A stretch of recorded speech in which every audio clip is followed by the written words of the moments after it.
Dieu agit d'une manière efficace et inédite dans l'histoire des hommes et des femmes de ce temps. Dieu agit d'une manière efficace et inédite dans ton histoire et aussi dans mon histoire. Bonjour, chers amis. Voilà, nous avons déjà commencé à parler des 7 flammes qui nous permettent de briller comme le Seigneur attend de nous. Et je t'ai déjà parlé de 2 premières flammes qui sont la flamme d'amour, la flamme de la liberté. Et aujourd'hui, je vais te parler de la 3e flamme. Mardi passé, le soir, j'ai reçu un message d'une personne qui demandait mon avis, qui demandait un conseil sur quelque chose, sur une décision à prendre. Alors, moi, je me suis endormi, je n'ai pas vu le message. C'est le lendemain, mercredi matin, que j'ai vu le message et j'ai répondu à la personne en disant, voilà, je te donnerai la réponse jusqu'au soir. Parce qu'en fait, je ne savais pas qu'est-ce qu'il fallait dire. Bien, alors le soir, c'est jusqu'à 23 heures que j'ai répondu vraiment à la demande de la personne en lui envoyant ma réponse. Et dès qu'elle a reçu ma réponse, voilà ce qu'elle a dit. J'ai pensé exactement comme vous, parce que j'étais en train de réfléchir et comme je n'avais pas de réponse, j'étais vraiment tracassé et je continuais de chercher. Et puis à un moment donné, j'ai eu une idée subite comme un miracle. J'ai eu une idée subite comme un miracle. Et j'ai envoyé aussitôt ma réponse au groupe et finalement, c'est ma proposition qui a été retenue. Voilà ce qu'elle a dit. Et j'étais très content d'entendre cela. J'étais même ému parce que, voilà, finalement, quelque chose de bien a été trouvé. Mais ce que je ne vous ai pas dit, c'est que, entre-temps, quand j'ai dit, je te réponds jusqu'au soir, moi, je suis allé demander l'avis de quelqu'un pour savoir qu'est-ce qu'il fallait donner comme réponse. Je ne voulais pas proposer un conseil qui ne soit vraiment quelque chose de sérieux, quelque chose d'efficace. Alors, moi, je suis parti demander l'avis de quelqu'un. C'est-à-dire, je suis allé prier, je suis allé demander l'avis de Jésus, je suis allé demander l'avis du Seigneur, je suis allé prier. Et pendant le jour, je priais, mais je n'avais pas quelque chose de précis, je n'avais pas une lumière précise. Alors j'ai attendu, et c'est jusqu'à 23 heures que j'étais convaincu intérieurement que là, le Seigneur avait répondu et que l'Esprit Saint me proposait quelque chose. Et la preuve que cela venait de Dieu, c'est que cela a été confirmé par la personne. Et c'est merveilleux tout ça. Alors, la vie du Maître est formidable. Voilà pourquoi je te propose aujourd'hui comme 3e flamme, la flamme du Maître que je vais allumer symboliquement.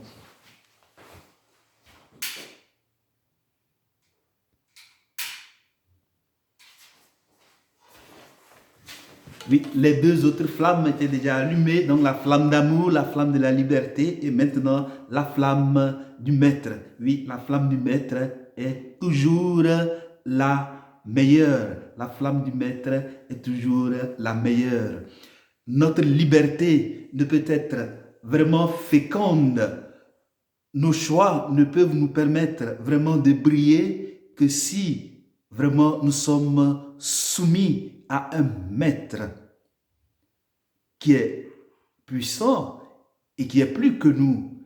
Oui, nous ne pouvons briller, nous ne pouvons faire des choix qui nous permettent de briller comme le Seigneur veut que si nous nous soumettons à lui, c'est-à-dire si nous l'acceptons comme Seigneur et Maître de nos vies. Et cela est fondamental. Accepter Dieu, accepter Jésus comme Maître et Seigneur de nos vies nous permet certainement d'être sauvés, d'avoir le salut, d'entrer au ciel à la fin de notre vie, mais aussi de faire l'expérience concrète dans notre vie de l'action de Dieu, du miracle de Dieu, de la merveille de Dieu. C'est-à-dire de faire l'expérience que l'impossible devient possible. Et c'est l'expérience de la Vierge Marie au chapitre 1, du premier chapitre de l'évangile de Saint Luc.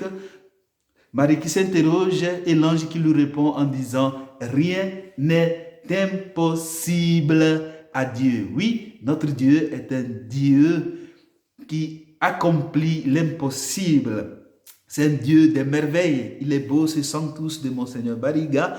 Saint, tu es saint, Seigneur, tu es merveilleux. Oui, saint, tu es saint, Seigneur, tu es merveilleux. Notre Dieu est un Dieu des merveilles. Le Dieu d'Abraham, le Dieu d'Isaac, le Dieu de Jacob est un Dieu des merveilles. Pour que tu puisses en être convaincu, si tu ne l'es pas encore, il suffit d'aller regarder qui est Abraham, quelle est son histoire, qui est Isaac, quelle est son histoire, qui est Jacob et quelle est son histoire, et tu comprendras que notre Dieu est un Dieu des merveilles. En plus, c'est le Dieu qui a ressuscité Jésus d'entre les morts, la résurrection de Jésus qui est la merveille des merveilles. Oui, Saint, tu es saint, Seigneur, tu es merveilleux. Notre Dieu est un Dieu des merveilles. Et accepter Jésus, Dieu, comme Maître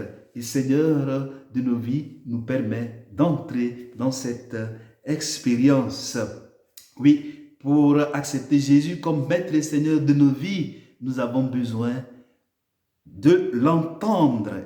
Donc, on a besoin de la parole de Dieu. Nous avons besoin de la prière. La parole de Dieu et la prière sont les endroits où on peut entendre le Maître, entendre la voix du Maître et même voir le Maître.